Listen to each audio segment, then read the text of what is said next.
Assalamualaikum, salam sejahtera. Saya Zulfitri Yusof bersama anda dalam Pantau Agenda Reformasi. Ketika banyak liputan berita menjurus kepada penamaan calon pilihan raya negeri yang bakal berlangsung pada pagi esok ataupun bermula esok dan juga kempen-kempen bertambah rancak, kami di Pantau Agenda Reformasi pada hari ini melihat kepada isu yang lebih besar, iaitu bagaimana kita melihat kepada dua lawatan pemimpin negara. Pertama ialah Presiden Filipina Ferdinand Marcos Jr. pada Rabu lepas, dan juga kini Malaysia juga menerima kunjungan daripada Ketua Eksekutif Wilayah Khas Hong Kong iaitu John Lee. Dan kita melihat bagaimanakah ini kita lihat dalam dimensi hubungan diplomasi yang baru, itu kita bincangkan sebentar lagi. Tapi saya mulakan dahulu dengan Pantau Agenda Reformasi dengan berita di mana hal berkaitan dengan gaji progresif, di mana dasar gaji progresif bakal dibentangkan kepada Majlis Tindakan Ekonomi Negara MTN pada 7 Ogos depan. Menteri Ekonomi Rafizi Ramli berkata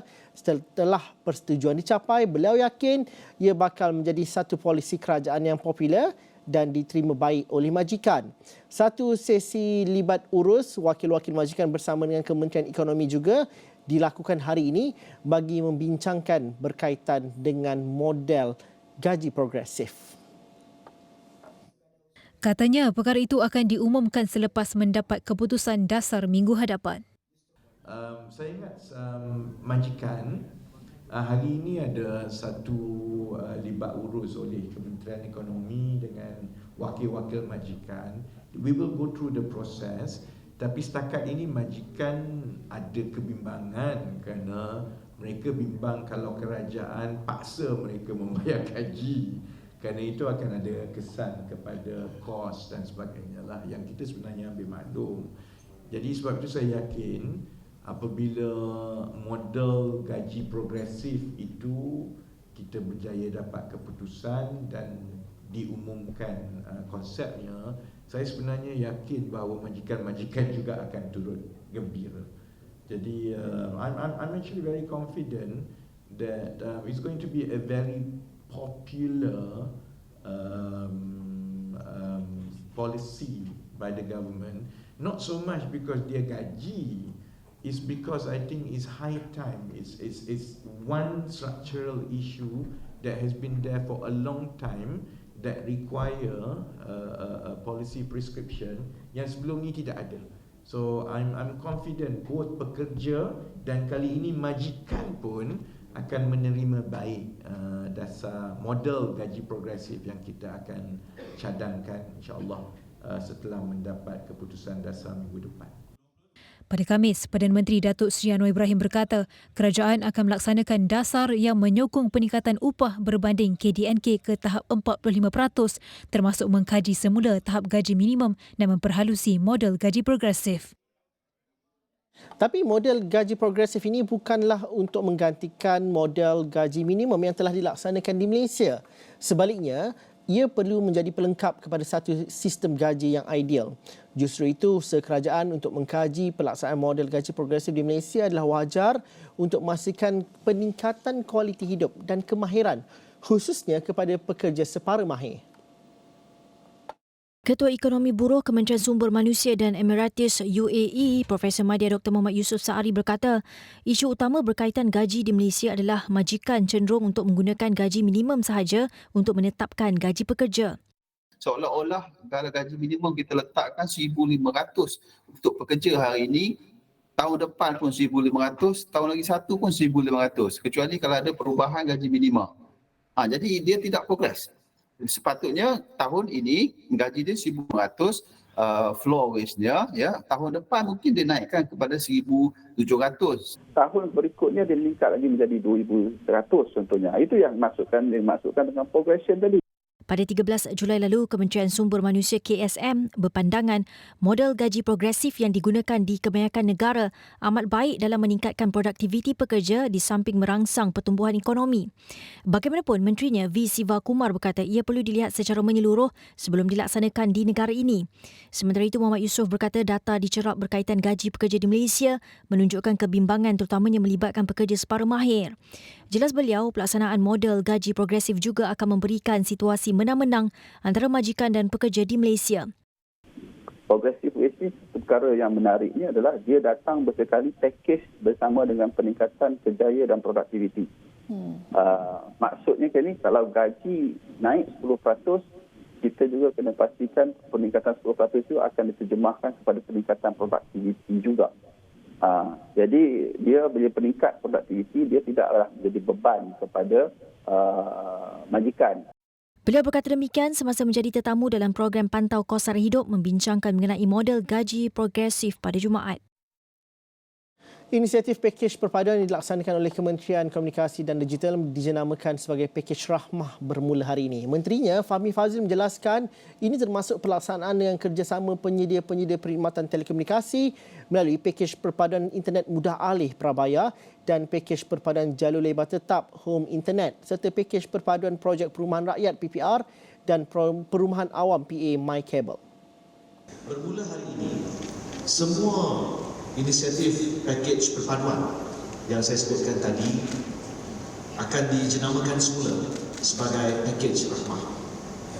Ini selaras dengan keputusan Jemaah Menteri pada 25 Julai yang lalu supaya konsep Rahmah dijenamakan sebagai satu inisiatif nasional kepada kumpulan sasar, khususnya BIMA. Beliau berkata demikian dalam ucapannya sempena Majlis Pelancaran Pakej Rahmah Jalur Lebar Tetap LO di Pusat Convention Leo Mogi TNB Platinum Bangsar di Ibu Negara pada Jumaat. Beliau yakin pakej jalur lebar tetap yang jauh lebih murah berbanding pakej biasa bukan sahaja bersifat lebih ihsan kepada golongan sasar, malah mampu membina negara yang lebih mampan serta membentuk rakyat lebih inovatif dan berdaya cipta bagi menjamin kesejahteraan melalui ekonomi digital. Inisiatif pakej Rahmah diteruskan oleh KKD kali ini dengan kerjasama pihak LO Teknologi yang menawarkan perkhidmatan internet jalur lebar tetap. Menerusi pakej ini, rakyat Malaysia yang layak akan dapat menikmati akses internet jalur lebar tetap dengan kelajuan 100 Mbps berserta harga yang lebih murah berbanding pakej semasa di pasaran. Dengan liputan LO yang tertumpu kepada kawasan pinggir dan luar bandar iaitu di Negeri Kedah, Perak, Pulau Pinang, Negeri Sembilan, Melaka, Johor serta Cyberjaya, inisiatif ini mampu memberi impak yang besar dalam usaha merapatkan jurang digital.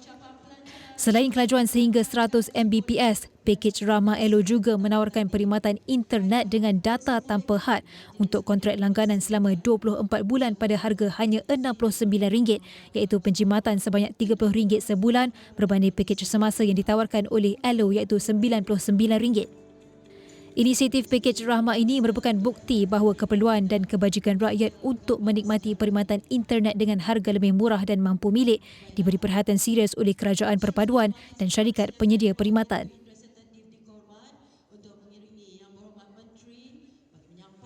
Okey, itu antara perkembangan semasa untuk jam ini, tapi seperti mana saya katakan lebih awal tadi, kita ingin melihat kepada hubungan diplomatik dan juga hubungan bilateral Malaysia dengan Filipina dan juga Hong Kong. Ini berkaitan dengan lawatan negara ke Malaysia oleh Presiden Filipina bermula pada Rabu lalu iaitu Presiden Ferdinand Marcos Jr. dan antara beberapa perkara penting yang dimenterai ataupun dipersetujui antara Perdana Menteri dan juga Presiden Marcos Jr. ialah berkaitan dengan hal yang berkaitan dengan digital ekonomi dan juga hub halal dan beberapa perkara lain termasuk hal yang berkaitan dengan pembangunan yang lebih inklusif untuk bangsa Moro di selatan Filipina itu. Saya ingin berbincang perkara ini, satu mengenai Filipina, keduanya mengenai hubungan Malaysia dengan Hong Kong juga. Saya bersama dengan saudara Herizal Hazri merupakan penganalisis ekonomi, politik dan juga hubungan antarabangsa. Herizal, terima kasih kerana sudi bersama dengan kami. Pertamanya, Perdana Menteri banyak melakukan lawatan ke negara ASEAN sepanjang tempoh 7-8 bulan ini. Tapi dalam masa yang sama, kalau kita melihat secara spesifiknya kepada hubungan Malaysia dan juga Filipina, kedua-dua negara ada fasa pentadbirannya yang tersendiri. Justru bagaimana kita melihat bahawa lawatan baru-baru ini, adakah ianya memeterai satu hubungan yang baru ataupun merintis semula apa yang telah dilalui ataupun dijalankan sebelum ini? Terima kasih Zul. Pertama sekali saya rasa lawatan Presiden Filipina ke Kuala Lumpur, Malaysia ini adalah satu petanda yang baik. Kerana sudah sekian lama kita tidak menerima kunjungan daripada Presiden Filipina ke Malaysia. Walaupun hubungan antara dua negara Malaysia-Filipina saya bolehlah katakan sentiasa berada dalam keadaan yang baik. Tetapi tentu sekali dengan kedatangan pemimpin tertinggi negara itu menandakan bahawa hubungan itu mungkin akan mencapai ke tahap yang lebih baik atau lebih signifikan. Itu yang pertama. Yang kedua, seperti yang kita ketahui, Malaysia dan Filipina adalah dua negara terawal yang membentuk ASEAN, ya, negara-negara sponsor. Ya. Jadi ini juga pada peringkat ASEAN saya rasa menghantar satu mesej yang baik kerana saya sentiasa merasakan bahawa lawatan dan yang menunjukkan keagrapan di antara pemimpin-pemimpin ASEAN itu adalah sangat penting, terutama sekali apabila kita sedang mendepani dengan dunia yang tidak begitu stabil, yang tidak ketentuannya, ya, dari segi geopolitik dan juga ekonomi.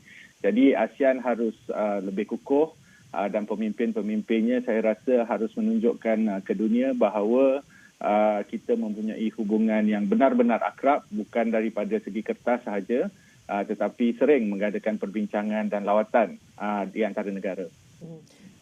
Herizal menyebut mengenai ASEAN dan juga dalam konteks masa juga ada yang mengaitkan dan juga perbincangan mengenai menyelesaikan isu Myanmar khususnya, dan juga bagaimana dengan melihat kepada negara-negara pengasas ASEAN ini, Malaysia dan juga Filipina mampu melakukan sesuatu yang baharu dan juga lebih tegas dalam pemusatan ASEAN itu, bagaimana?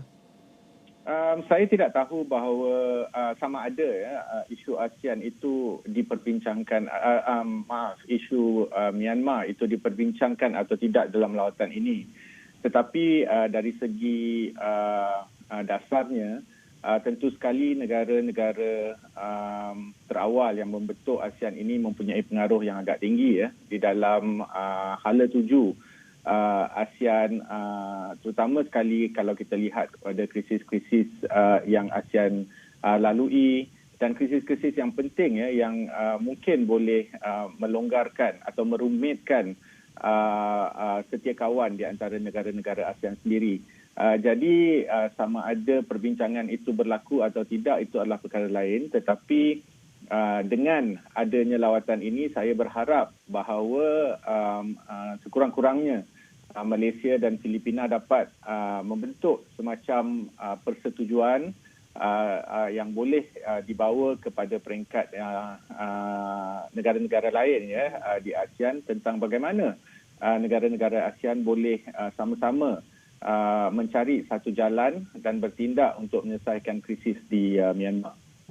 Herizal, kita banyak apabila media melaporkan lawatan-lawatan pemimpin negara seperti ini, kita akan melihat kepada berapa banyak MOU dimeterai, kita bercerita mengenai bagaimana kerjasama dalam industri halal. Kalau dalam konteks Malaysia dan juga Filipina ini, apa yang menjadi headline-nya ialah terokai industri halal. Namun begitu dalam konteks hubungan diplomasi khususnya pasca COVID-19, bagaimana kita melihat diplomasi dalam konteks hari ini? Kerana sudah pasti dalam ketidaktentuan geopolitik dan sebagainya, kita melihat kepada perlunya ada dinamik yang betul-betul telus dan juga dinamik yang begitu-betul real dalam konteks hari ini. Bagaimana kita melihat yang sewajarnya dalam hubungan diplomasi negara, bagaimana dalam konteks sebenar pada hari ini? Betul, Tuzul. Sebenarnya yang sewajarnya bagi saya bukanlah MOU itu sangat. MOU adalah petanda yang baik tentu sekali kerana kita nak melihat deliverable daripada setiap pertemuan antara ketua-ketua negara, ya. Dan selalunya MOU ini menunjukkan hala tuju lah. Dia boleh menggambarkan bahawa ya ada lebih banyak orang cakap persetujuan daripada segi ekonomi dan politik mungkin menghala ke hadapan. Tapi bagi saya apa yang lebih penting adalah seperti mana yang saya katakan pada awal tadi, keakraban itu sendiri. MOU tidak akan dapat menunjukkan tahap keakraban di antara dua negara. Jadi bagi saya lawatan ini penting, dia mempunyai beberapa lapis lah. Pada lapis yang pertama itu tentu sekali ia akan membuka ruang-ruang perdagangan, dia boleh mengukuhkan lagi perdagangan yang sedia ada. Saudara Zul berkata tentang hub halal ataupun industri halal. Ya, memang betul. Apabila kita melihat industri halal ini, kita tahu bahawa ia juga akan dapat membantu membangunkan ekonomi di selatan Filipina, ya, di Mindanao, kerana di situlah banyak sebenarnya ada produk-produk halal yang dibuat, dan kita tahu pembangunan ekonomi di Mindanao itu sangat penting untuk membawa kepada kestabilan politik di rantau itu. Tetapi bagi saya, apa yang lebih penting adalah setiakawan itu sendiri dan keakraban itu. Itu kita tidak dapat garapkan daripada berapa banyak MOU yang ditandatangani ya. Setiakawan dan keakraban itu sebenarnya kita harapkan akan dapat meningkat dengan adanya pertemuan empat mata ya, dengan adanya perbincangan yang konsisten. Dan inilah bagi saya sesuatu yang sukar untuk kita nampak daripada satu atau dua visit ya. Tetapi inilah yang kita harapkan kerana di peringkat ASEAN sendiri sebenarnya keakraban dan setiakawan itu, dan saya selalu cakap ASEAN mempunyai beberapa fasa. Fasa pertama contohnya sewaktu ASEAN mula ditubuhkan, pemimpin-pemimpin negara di peringkat tertinggi itu sangat akrab. Mereka boleh berhubung di antara pemimpin itu dengan sendirinya, tidak perlu melalui saluran-saluran diplomatik dan sebagainya. Banyak krisis-krisis di ASEAN ini diselesaikan melalui panggilan peribadi di antara pemimpin. Keakraban itu sebenarnya telah membawa ASEAN ataupun memperkukuhkan ASEAN itu sendiri seperti mana yang mungkin tidak berlaku pada banyak bentuk multilateral ataupun badan multilateral di dunia. Tetapi bagi saya pada hari ini fasa yang lain pula. Keakraban itu kadang-kadang kita lihat tidak begitu kukuh lah. Maksudnya kalau mahu berhubung di antara ketua pemimpin perlu ada formality dan melalui channel-channel yang tertentu, channel diplomatik. Bukan tidak baik, tetapi ia menunjukkan bahawa sebenarnya kita harus, negara-negara ASEAN ni harus kembali kepada satu tahap di mana kita betul-betul selesa, pemimpin-pemimpin kita betul-betul selesa di antara satu sama lain, dan kita boleh melangkaui bentuk perhubungan formal ya, kerana itulah yang sebenarnya diperlukan untuk memperkukuhkan ASEAN itu sendiri. Herizal, saya nak bercerita mengenai setiakawan dan juga hubungan baik itu kerana kita melihat kepada beberapa masalah yang berlaku dalam konflik ataupun di rantau ini, khususnya yang melibatkan Malaysia dan juga Filipina. Dalam pada kita menyebut mengenai wilayah autonomi bangsa Moro, kita melihat bahawa bagaimana pentingnya wilayah selatan Filipina itu dimajukan dan juga dibangunkan dan juga mengurangkan impak kesannya kepada rantau dan negara kita sendiri, khususnya di sebelah Sabah. Bagaimana itu dapat dilakukan? Itu kita bincang selepas ini. Saya nak berhenti rehat seketika dahulu. Kita bersama dengan Herizal lagi selepas ini.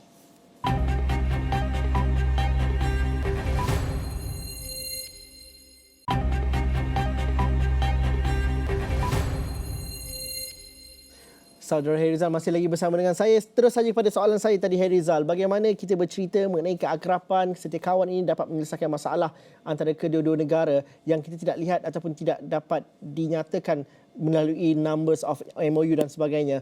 Hal di selatan Filipina, hal Laut Cina Selatan dan sebagainya. Bagaimana itu memerlukan lebih banyak diskusi dan juga pertemuan dua mata dan sebagainya. Ya, kerana kalau kita lihat, of course, benda ni tidak ada satu jawapan yang boleh merangkumi semua isu yang negara-negara sedang lalui. Ya. Jadi, tapi kalau kita fokus kepada contohnya selatan Filipina yang pertama, Malaysia seperti yang umum tahu, kita sangat-sangat terbabit di dalam cuba untuk mencapai semacam persetujuan yang baik di antara Manila dan juga bangsa Moro ya. Dan itu telah pun berjaya dan kita ada perjanjian damai yang telah pun ditandatangani dan sebagainya. Tapi saya adalah seorang yang mempercayai bahawa segala perjanjian yang ditandatangani haruslah kita ikuti dengan pembangunan ekonomi yang baik, kerana itu yang bermakna untuk rakyat ya. Kalau rakyat tidak dapat merasakan keadilan dan pembangunan ekonomi hasil daripada perjanjian-perjanjian damai ini, tak ada makna apa-apa untuk mereka ya. Jadi perjanjian damai ini tidak boleh dijadikan semacam marketing tool, tetapi ia harus juga disertakan dengan pembangunan strategi yang baik. Untuk Filipina, dia memerlukan negara-negara serantau, terutama sekali Malaysia, untuk sama-sama membangunkan Mindanao. Dan bagi Malaysia ini, seperti yang umum tahu, kita sangat dekat dengan selatan Thailand, dengan selatan Filipina itu Mindanao. Jadi kita mempunyai banyak potensi untuk bekerjasama.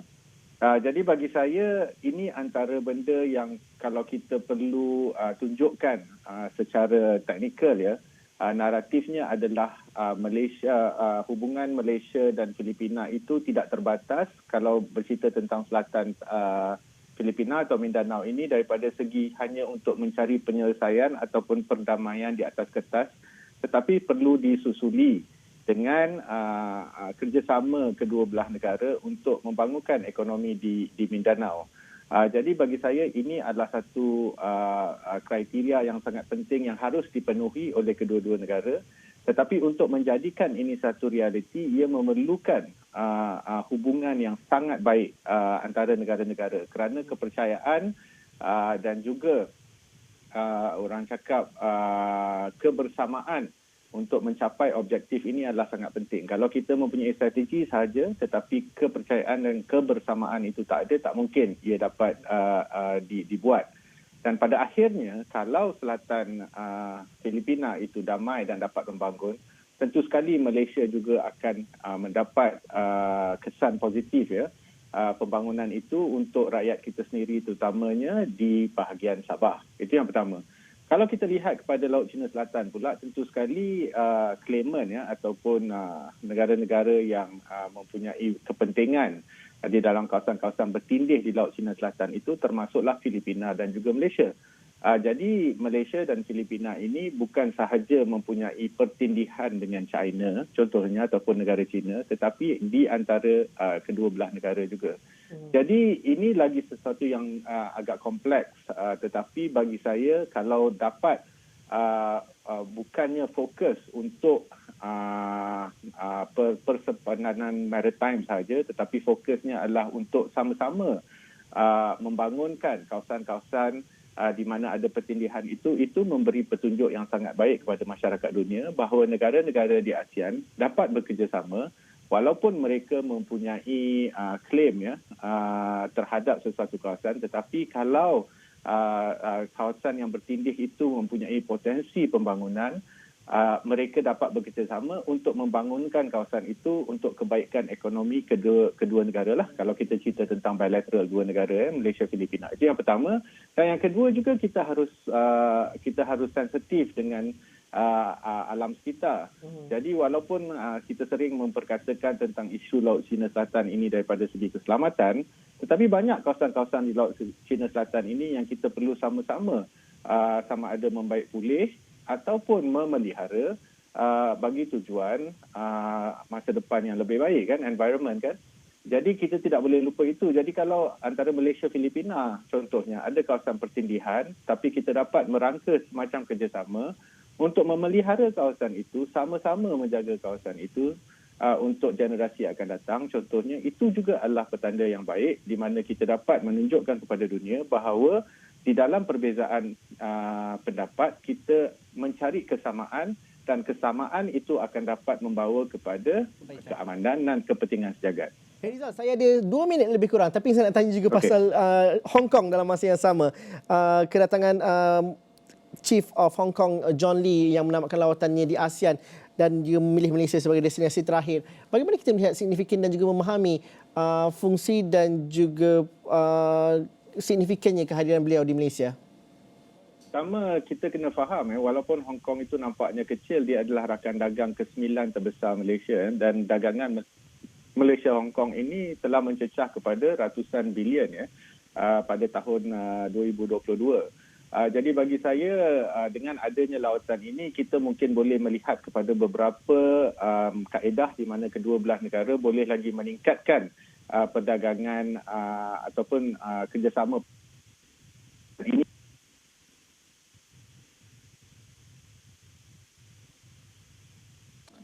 Okey, Herizal, kalau masih dapat okey.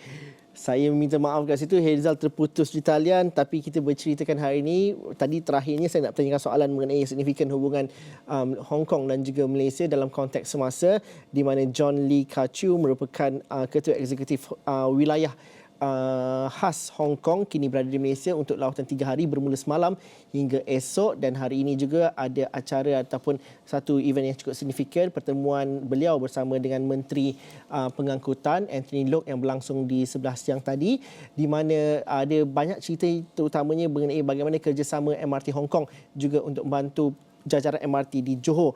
Tapi perincian mengenai hubungan dan juga lawatan John Lee ke Malaysia akan kami bawakan dalam bulletin yang seterusnya dan juga dalam Awani 7.45 pada malam ini, di mana difahamkan sebanyak 11 MOU di Meterai melalui kunjungan John Lee, di mana sebelum ini John Lee juga mengadakan lawatan ke Indonesia dan juga ke Singapura sebelum tiba di Malaysia untuk menamatkan lawatan seminggu beliau ke negara-negara ASEAN. Perincian ini akan kami bawakan dalam astrawani.com dan juga di dalam bulletin yang seterusnya. Seperti mana saya disahkan tadi, walaupun Hong Kong wilayahnya kecil, memiliki polisi dua sistem dalam satu negara, tapi Hong Kong memainkan peranan yang cukup signifikan daripada Malaysia, di mana Hong Kong adalah rakan dagang ke-9 Malaysia, dan itu cukup penting bukan sahaja daripada segi perdagangan tapi dalam sudut hubungan antara rakyat kedua-dua negara, dan juga antara perkara yang dicapai juga dalam lawatan ini ialah memanjangkan tempoh visa untuk rakyat Hong Kong berada di Malaysia. Itu antara perkara yang kami kongsikan dalam pantau agenda reformasi pada hari ini. Pastikan anda bersama kami esok untuk hari penamaan calon pilihan raya negeri 6 negeri, di mana laporan menyeluruh akan kami bawakan sepanjang hari esok di Astro Awani dan juga di Saluran 501 Awani. Sekian saja pantau agenda reformasi hari ini. Assalamualaikum dan salam sejahtera. Kita jumpa lagi.